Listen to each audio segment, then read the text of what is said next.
Hay una imagen que no puedo quitarme de la cabeza cuando pienso en la exploración espacial rusa. En el hangar del cosmódromo de Baikonur, en Kazajistán, hay un transbordador espacial. Se parece sospechosamente al transbordador espacial estadounidense, pero en realidad es la versión soviética.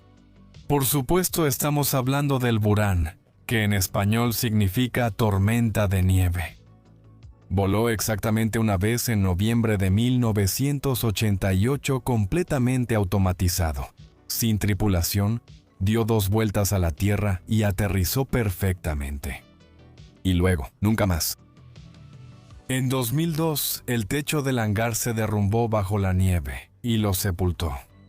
Eso es casi insuperable en cuanto a ironía. El Buran es una metáfora de un programa que lo tenía todo.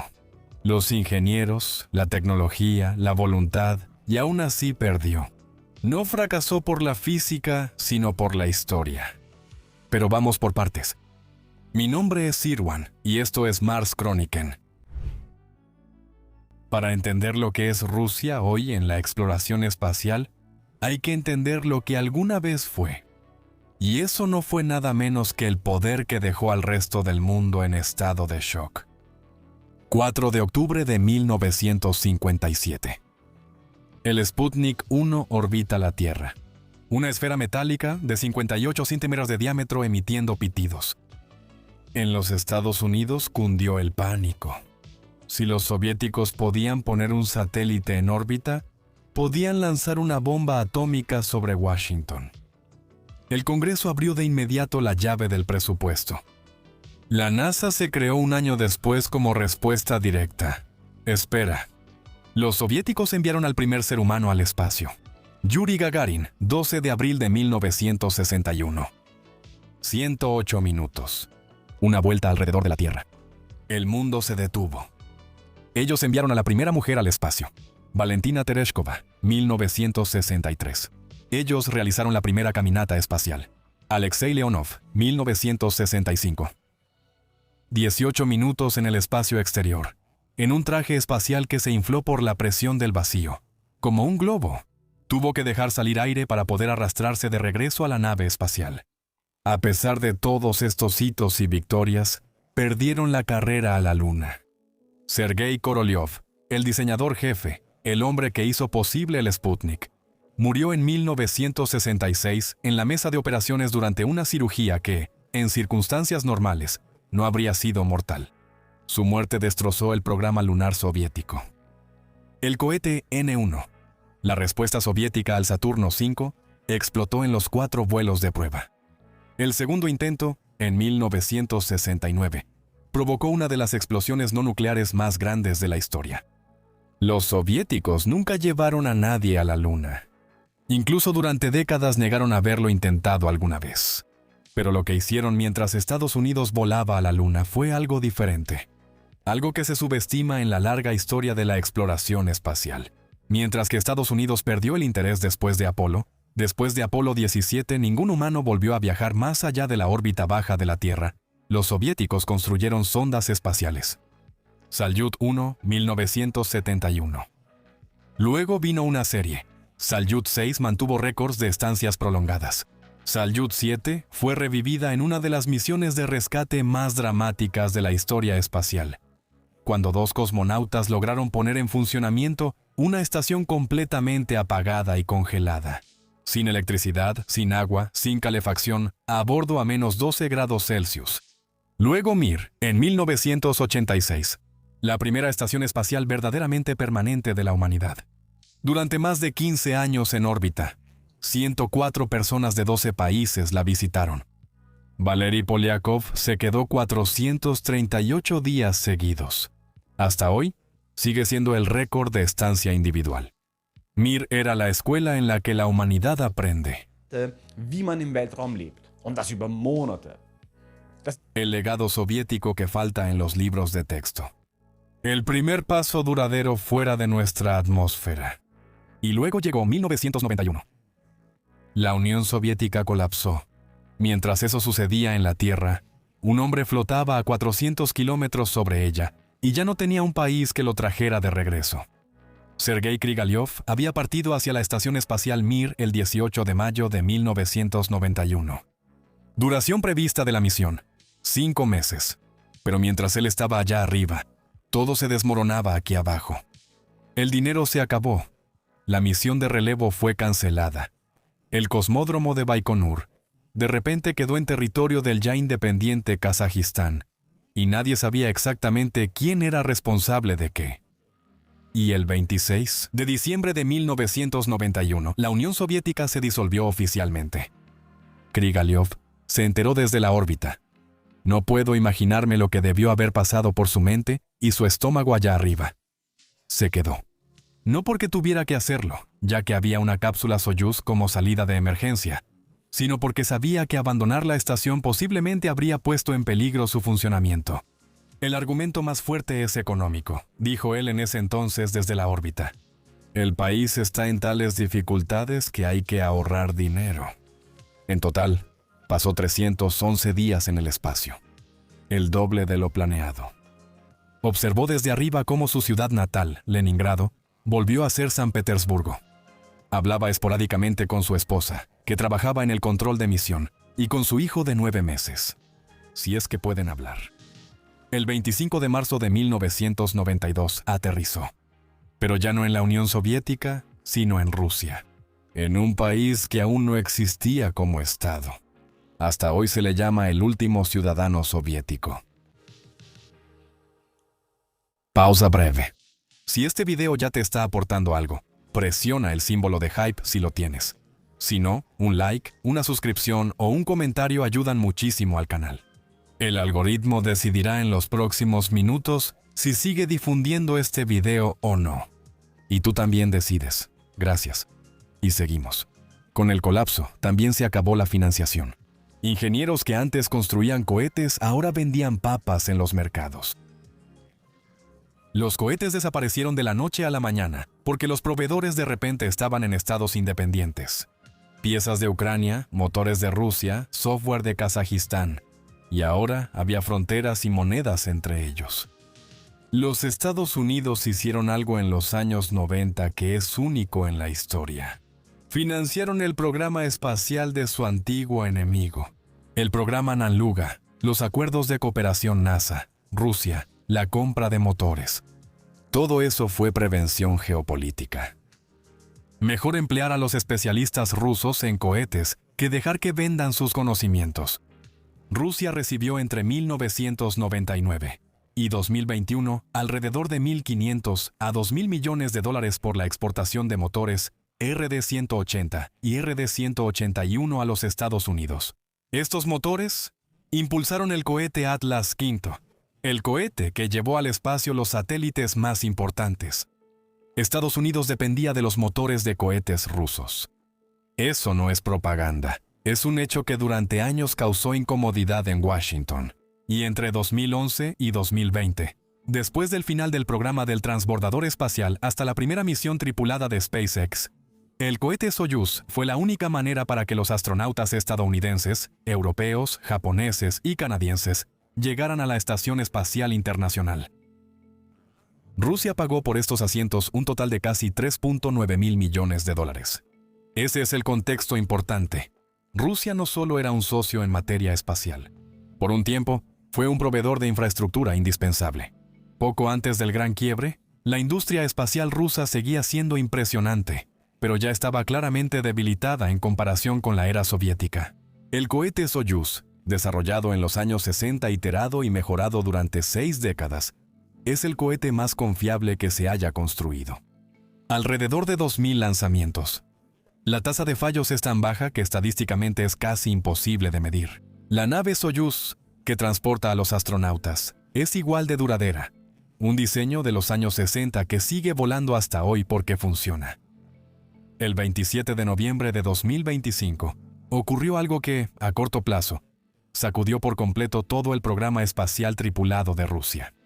Un cohete Soyuz esperaba en la plataforma de lanzamiento 316 en Baikonur, la única plataforma que se utiliza para misiones tripuladas a la EEI, y dañó la llamada estructura de servicio, es decir, esa estructura de mantenimiento que permite a los cosmonautas y técnicos acceder a la cápsula antes del lanzamiento. No se retiró lo suficientemente rápido cuando se encendió el motor. Si fue un error humano o un problema técnico, al principio no quedó claro. Pero lo que sí estaba claro: la única plataforma de lanzamiento tripulada de Rusia estaba fuera de servicio. La comunidad internacional de exploración espacial contuvo la respiración. Expertos hablaban de posibles reparaciones que podrían durar desde meses hasta años. Roscosmos se dio a sí mismo un plazo hasta abril de 2026. O sea, 5 meses. En los próximos días, estos modelos de Starship de edición limitada estarán disponibles en nuestra tienda en línea. Quien quiera, puede reservarlos por correo electrónico. Para la fabricación, utilizamos el Prusa Core One. Es ideal para la producción en series pequeñas. Y para quien pueda esperar un poco más, el SLS viene después. Sigan atentos. Enlaces a la impresora y al modelo en la descripción de abajo. Y ahora, volvamos al panorama espacial de Rusia. Lo que siguió después fue, en cierto modo, impresionante, independientemente de cómo se evalúe el resto del programa espacial ruso. 18 vehículos pesados llegaron a Baikonur con piezas de repuesto. Más de 130 empleados trabajaron en 2 turnos, desde la mañana hasta la medianoche.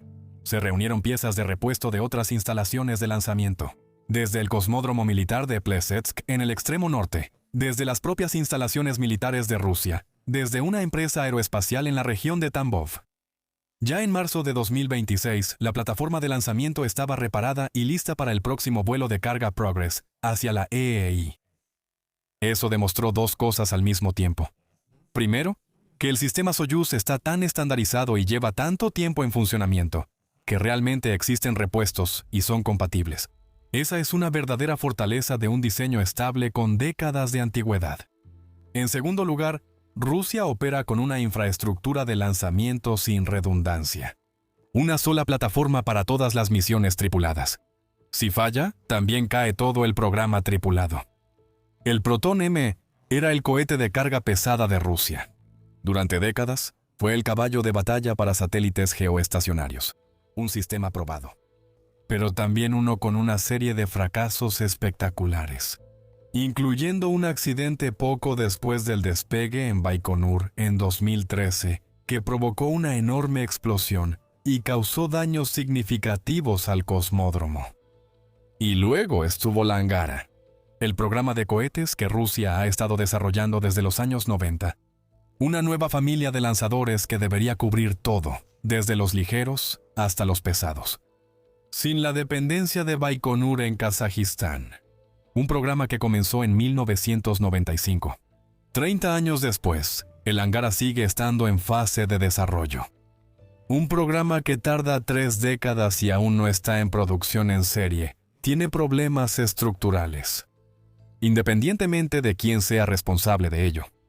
Y luego, 24 de febrero de 2022. Rusia invade un país. Y la arquitectura espacial global, que había funcionado durante más de 30 años en una cooperación silenciosa, comenzó a desmoronarse en cuestión de semanas. La Agencia Espacial Europea, ESA, congeló todas las actividades de cooperación con Rusia. El cohete Soyuz, que desde 2011 despegaba regularmente desde el Puerto Espacial Europeo en Kourou, en la Guayana Francesa, y representaba para Europa una capacidad de lanzamiento económica y confiable, fue retirado. Los 87 empleados rusos en la plataforma de lanzamiento en Kourou fueron despedidos.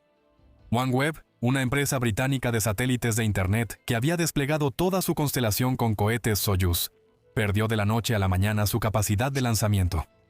Rusia había exigido que los satélites no se usaran para fines militares. OneWeb se negó. Los cohetes se quedaron en tierra. Hasta 2024 Roscosmos estimó sus pérdidas. Canceló contratos con lo que Moscú llama los países no amistosos, en alrededor de $2.1 mil millones, casi el 80% de sus ingresos por exportaciones, en el área de lanzamientos. Llámalo decadencia lenta o ruptura estructural. Entonces, ¿cómo han afectado concretamente las sanciones? La industria espacial de Rusia dependía de componentes occidentales, en un grado que sorprendió incluso a muchos expertos. Strahlungsresistente Mikrochips. De Estados Unidos y Europa. Sensores de precisión, computadoras de a bordo, toda la arquitectura satelital de Rusia se basaba en electrónica importada.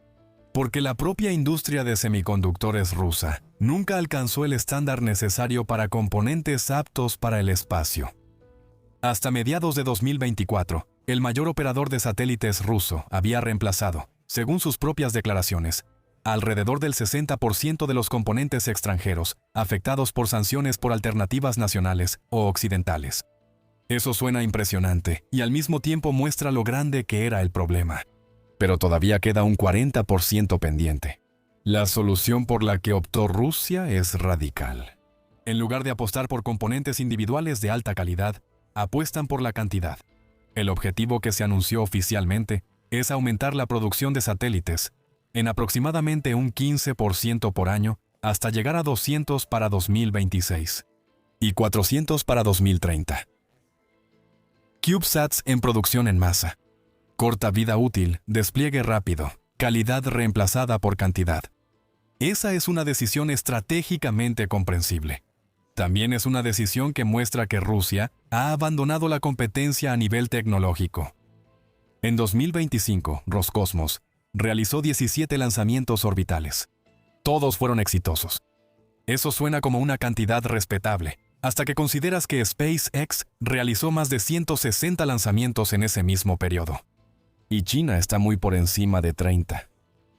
17. Ese es el nivel de principios de los años 60. Para ponerlo en contexto, en la época dorada de la exploración espacial soviética en los años 80, los cohetes soviéticos despegaban más de 100 veces al año. La cifra cayó drásticamente después del colapso y nunca se recuperó realmente. La familia de cohetes hoy se ve así. Las variantes Soyuz 2 siguen siendo el caballo de batalla. Probada, confiable, limitada. El Proton M será retirado y reemplazado por el Angara. La Angara A5 realizó su primer lanzamiento desde el cosmódromo de Vostochny, en el lejano oriente, en 2024. Casi 30 años después del inicio del programa. Y la Angara ya está oficialmente clasificada como obsoleta, antes de que haya alcanzado la producción en serie. La Soyuz 5, que también es conocida como Irtish o Sunkar, es un nuevo cohete de clase media que debe reemplazar al Zenit 2 ruso-ucraniano. Se planea un primer lanzamiento de prueba para 2026, con éxito mixto. Una prueba de fuego estática en el otoño de 2025 fracasó. Al principio, hubo un grave accidente en una plataforma de lanzamiento en Baikonur y problemas con la etapa superior del Proton M. 3 fallas con 3 causas diferentes, una tras otra en poco tiempo. La siguiente pregunta es, ¿existen actores privados en este campo en Rusia? Existen iniciativas. Buró 1440, una empresa rusa privada, está construyendo una constelación LEO para Internet de banda ancha en Rusia. Y ya ha lanzado varios lotes de satélites Rassvet-3 en cohetes Soyuz. Success Rockets y Sputniks son otros nombres que aparecen. Pero la comparación con lo que SpaceX, Rocket Lab o incluso empresas privadas chinas logran, sinceramente no es adecuada. La industria espacial rusa sigue estando fundamentalmente dominada por el Estado. El ecosistema de capital de riesgo, infraestructura independiente, y cultura de desarrollo iterativo que ha permitido a la industria privada occidental no existe en Rusia. Esa es la realidad estructural de un sector industrial que ha sido moldeado durante 70 años por el control estatal y los presupuestos estatales. Durante mucho tiempo no fue diferente en China y en Occidente. Ahora tenemos que hablar de una historia que ejemplifica todo lo que ha pasado en el sector espacial ruso y europeo en los últimos años. Una historia que comenzó con grandes ambiciones, pero que fue moldeada por acontecimientos políticos. Y que ahora tal vez finalmente encuentre un final. La historia del rover Rosalind Franklin. ExoMars es un programa europeo. ¿El objetivo? Enviar un rover a Marte que busque activamente señales de vida pasada. El primer rover marciano capaz de perforar hasta 2 metros de profundidad, donde las moléculas orgánicas podrían estar protegidas de la radiación ultravioleta. El programa comenzó, originalmente con la NASA como socio. La NASA se retiró en 2012 por razones presupuestarias. Roscosmos tomó el relevo. Proporcionó el cohete lanzador, el Protón y el módulo de descenso, es decir, el vehículo de aterrizaje. El lanzamiento estaba previsto para 2018. Luego, en 2020, ambas veces hubo problemas con el sistema de paracaídas del módulo de aterrizaje. Siempre los paracaídas. Es casi absurdo. Uno de los rovers de Marte más complicados de la historia detenido por problemas con el paracaídas. Y luego, en febrero de 2022, el golpe definitivo, la invasión de Ucrania por parte de Rusia. La ESA suspendió todas las actividades de cooperación con Rusia, como ya mencionamos. El módulo de descenso, completamente calificado, listo para su lanzamiento, se quedó en Rusia. El rover, también terminado y calificado, se quedó en Europa y ya no tenía forma de llegar a Marte. Una fuente interna de la ESA describió en ese entonces el proyecto ExoMars como maldito. Maldito. Primero sin la NASA como socia, luego problemas técnicos y después una guerra. Pero ahora, de hecho, hay una novedad. La ESA está trabajando en un nuevo módulo de aterrizaje, desarrollado por socios europeos y británicos.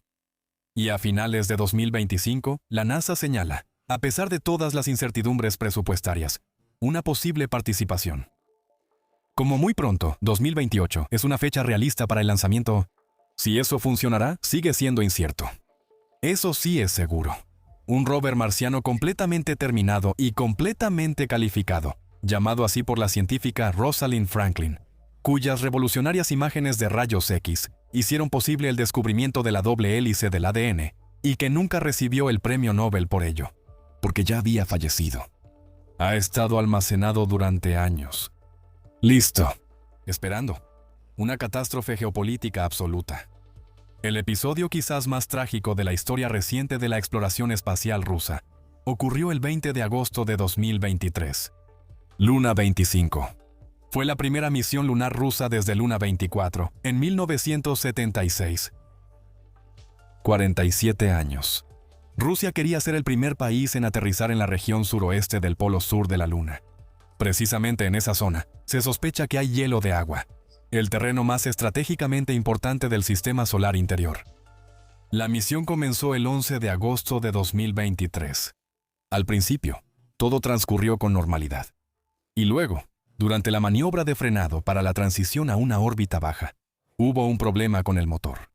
La desaceleración duró demasiado. Luna 25 impactó la superficie lunar a la velocidad incorrecta. Colisión, no hubo aterrizaje. Fin. 4 días después, el 23 de agosto, la Chandrayaan-3 de la India aterrizó con éxito en la región del Polo Sur, justo en el lugar donde Rusia quería aterrizar. El momento no podría haber sido más simbólicamente devastador. India, un país que inició su primer programa espacial en los años 60 con ayuda soviética, logró el objetivo que Rusia no pudo alcanzar. Y Chandrayaan-3 tenía algo que Luna 15 no tenía. No tenía un rover. La capacidad de moverse, explorar y examinar algo más que un solo punto de aterrizaje. Lo que representa Luna 25 es una amarga ironía. El programa soviético, que originalmente desarrolló las misiones Luna, realizó un total de 19 misiones exitosas a la Luna en los años 60 y 70, entre ellas, los primeros alunizajes suaves, los primeros rovers lunares, la primera recolección automática de muestras lunares. Eso fue en aquel entonces. En 2023, una primera nueva misión después de casi 50 años de pausa, fracasó de inmediato. Ahora, sobre la relación entre Rusia y sus antiguos y actuales socios. Y aquí hay que diferenciar entre Occidente y China. La EEI es el último símbolo que queda de la cooperación con Occidente. Y es un símbolo que, lenta pero seguramente, está llegando a su fin. La estación será desorbitada a principios de la década de los 30. La NASA y sus socios occidentales planean continuar hasta entonces. Rusia nunca ha aceptado formalmente extender la misión hasta 2030, pero sigue cooperando operativamente. Eso tiene una razón sencilla. Rusia todavía necesita la EEI porque no tiene alternativa. La proyectada estación orbital de servicio rusa, conocida como ROS, hasta hoy existe principalmente solo en papel. El primer módulo, el módulo de ciencia y energía, que originalmente debía lanzarse en 2024, se ha pospuesto hasta al menos 2028. y ni siquiera eso está garantizado financieramente. Así que Rusia se encuentra en una posición estructuralmente incómoda. Coopera con países que lo han sancionado porque necesita la infraestructura que solo existe en esa cooperación. El programa de motores RD-180, que durante años impulsó el Atlas V estadounidense y generó miles de millones para las arcas rusas, ya ha terminado. Estados Unidos pasó hace años a usar motores estadounidenses. Se cortó el último vínculo que hacía de Rusia un socio indispensable en el programa espacial estadounidense. Rusia y China, esa es la historia interesante. Y aquí hay que ser especialmente objetivo, porque ambos lados utilizan la relación para su propia narrativa, como por cierto también lo hacen Occidente y todos los demás. China y Rusia firmaron un acuerdo en 2021 para desarrollar juntos la Estación Internacional de Investigación Lunar, la LRS, la alternativa de Rusia y China a los acuerdos Artemis. En teoría, es una asociación equitativa entre dos potencias espaciales. En la práctica, es diferente. China es el socio dominante. Ellos invierten mucho más, tienen muchas más capacidades propias, y cada vez determinan más el ritmo y la dirección del programa. Rusia aporta su legado tecnológico, especialmente en el área de reactores nucleares compactos para la política energética lunar. Un área en la que el conocimiento ruso realmente es relevante. Y a cambio, obtiene la oportunidad de estar presente en la Luna como parte del proyecto más grande. Un estratega chino lo formuló así en un análisis. Las sanciones habrían impedido muchas importaciones a Roscosmos, pero las instituciones chinas pueden aliviar la presión. Eso es hablar claro en términos diplomáticos. China tiene el poder de negociación. Rusia necesita más a China que al revés. La imagen de la ILRS como una iniciativa chino-rusa equivalente no corresponde a la realidad operativa. Es una iniciativa china con participación rusa, si somos honestos. No lo digo de manera despectiva. Simplemente es una descripción de la distribución del peso. Exactamente como Artemis es un esfuerzo estadounidense con participación europea. ¿Cuáles son las verdaderas fortalezas de Rusia? Si hacemos un balance honesto. 1. El sistema Soyuz. Lo digo con verdadero respeto. La cápsula Soyuz es una obra maestra de la ingeniería iterativa. 60 años de desarrollo han producido un sistema que es más robusto y confiable que casi todo lo que se ha construido desde entonces. El sistema de soporte vital y rescate, y la secuencia de aterrizaje. Todo ha sido probado muchas veces. Si mañana hubiera una crisis espacial y se necesitara llevar a una persona al espacio y traerla de regreso de manera confiable, Soyuz seguiría siendo una primera opción. En segundo lugar, la tecnología de motores. El RD-180 no era tan codiciado por casualidad. La Escuela Rusa de Motores de Cohetes Líquidos tiene décadas de experiencia con cámaras de alta presión, enfriamiento regenerativo y diseño de turbobombas. Esta experiencia no se puede reemplazar de la noche a la mañana. El RD-191 que impulsa el Angara es un descendiente directo de esta tradición. Drittens, Medicina espacial y misiones de larga duración. En ninguna parte del mundo hay más conocimiento acumulado sobre lo que le sucede al cuerpo humano durante largas estancias en el espacio que en Rusia. La experiencia de Mir, de la EEI, de las estancias récord, es un banco de conocimientos que no se puede replicar fácilmente. Y ahora tenemos que hablar de sus debilidades. La electrónica, eso ya lo mencionamos brevemente. Ese es el problema fundamental. Ese es el problema que tiene Rusia. Nunca construyeron una industria de semiconductores competitiva. Y sin sus propios chips resistentes a la radiación, a largo plazo no es posible una constelación de satélites independiente en el sentido militar. La administración. Los problemas de corrupción en la industria espacial rusa están documentados y son absolutamente reales. Entre 2011 y 2014, se desviaron más de $100 millones que estaban destinados al cosmódromo de Vostochny. El ex jefe de Roscosmos, Dmitry Rogochin, conocido por sus teatrales diatribas en Twitter y no por su gestión operativa, fue reemplazado en 2022 por Yuri Borisov, quien en febrero de 2025 fue sorpresivamente sustituido por Dmitry Bakanov. 3 jefes en pocos años. Eso no genera continuidad industrial. Y por último, la cadencia. 17 lanzamientos en el año 2025. China realiza más de 5 lanzamientos principales en un solo año. SpaceX por sí solo realiza más lanzamientos por trimestre que Rusia en todo el año. Sin lanzamientos no hay experiencia. Sin experiencia no hay mejora. Y la situación geopolítica hace que sea muy difícil que surja un mercado comercial allí. Ahora, la pregunta que quiero responder con total honestidad: ¿Rusia sigue siendo una potencia espacial? La respuesta corta es sí, pero con una restricción muy importante. Rusia es una potencia espacial en el sentido de que tiene cohetes lanzadores que funcionan de manera confiable. Tiene cosmonautas que viajan regularmente a la EEI. Tiene satélites en órbita, entre ellos el sistema de navegación GLONASS, sistemas militares de alerta temprana y satélites de comunicación. Cuenta con ingenieros con un profundo conocimiento institucional. Rusia ya no es una potencia espacial en el sentido de que pueda determinar el rumbo global de la exploración espacial.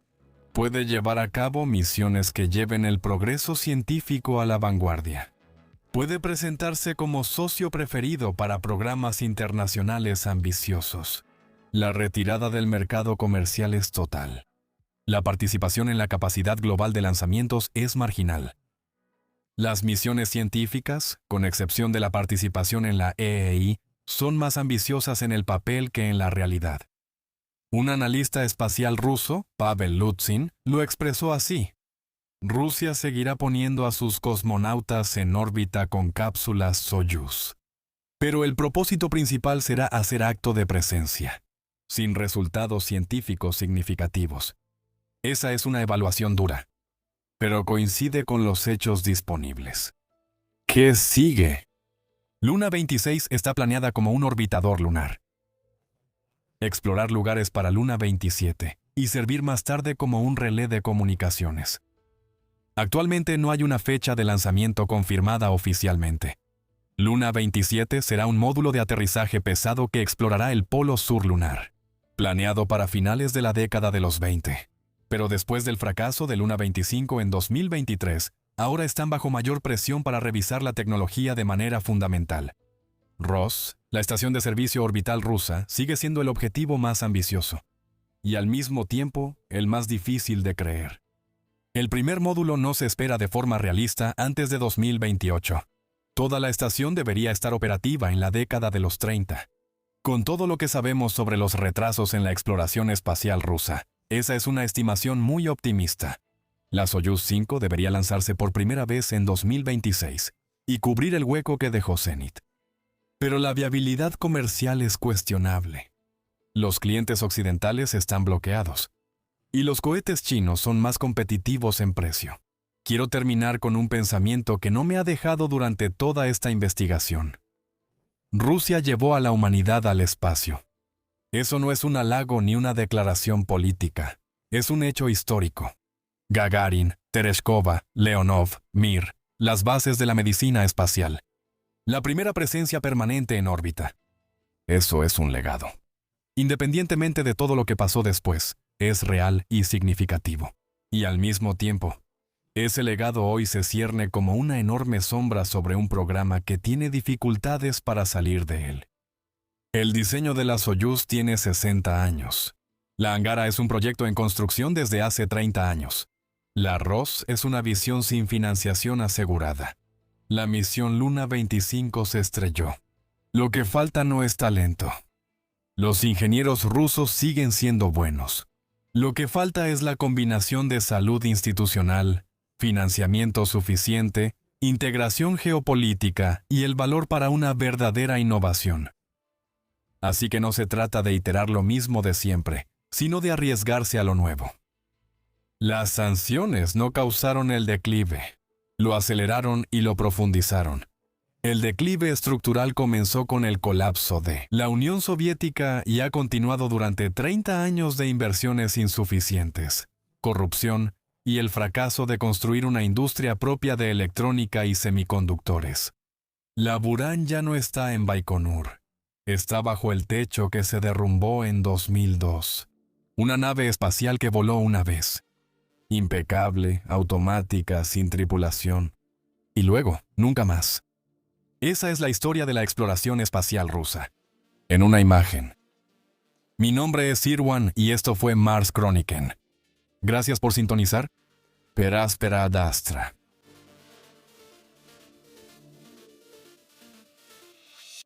La Escuela Rusa de Motores de Cohetes de Combustible Líquido. La Escuela Rusa de Motores de Cohetes de Combustible Líquido. La Escuela Rusa de Motores de Cohetes de Combustible Líquido tiene décadas de experiencia con cámaras de alta presión, enfriamiento regenerativo y diseño de turbobombas. A la claqueta.